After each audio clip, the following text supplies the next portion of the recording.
সতীর্থদের সঙ্গে হামজার team bus থেকে এমন বহুদিন নেমেছেন, তবে আজকের দিনটা তার জন্য বিশেষ, কারণ জাতীয় দলের হয়ে প্রথমবার অনুশীলনের সুযোগ পেয়েছেন ইংলিশ প্রিমিয়ার লিগে খেলা এই তারকা। দেশে এসে ব্যস্ত সময় পার করলেও চোখে মুখে নেই ক্লান্তির ছাপ। মাঠের বাইরের মতো মাঠেও হাস্যোজ্জ্বল ২৭ বছর বয়সী ফুটবলার, তার মধ্যে আবার পেয়েছেন পছন্দের ৮ নম্বর জার্সি।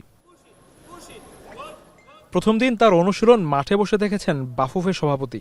স্বল্প সময়ের প্রস্তুতি দেখে কোনো মন্তব্য করতে চাননি ফেডারেশন বস। অল্প সময়ের জন্য ওয়ার্ম আপটা দেখেছি, তা আমি কোনো কমেন্ট করতে পারছি না, যেটা ব্যাপারে আমি এখনো ডাইরেক্টলি আমি ডিটেলস দেখিনি। টিকিট কেটে দর্শকরা হামজাদের অনুশীলন দেখতে এসেছিলেন কিংস এরেনায়। অনুশীলনের ফাঁকে তাবিদের সংবাদ সম্মেলনে উঠে এলো দর্শক প্রসঙ্গ। আপনাদের মাধ্যমে ফ্যানদের সাথে আমরা কমিউনিকেশনটাকে আরো একটু চলমান রাখতে চাচ্ছি।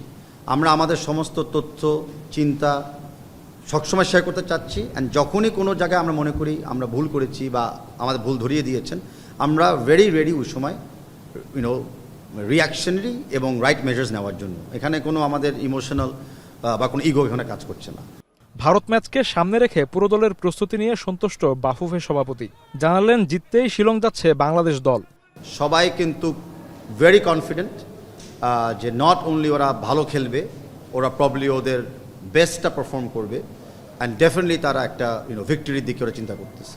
বৃহস্পতিবার সকাল ৯টায় ভারতের উদ্দেশ্যে রওনা হবে জাতীয় ফুটবল দল। এসকে শাওন, এখন ঢাকা।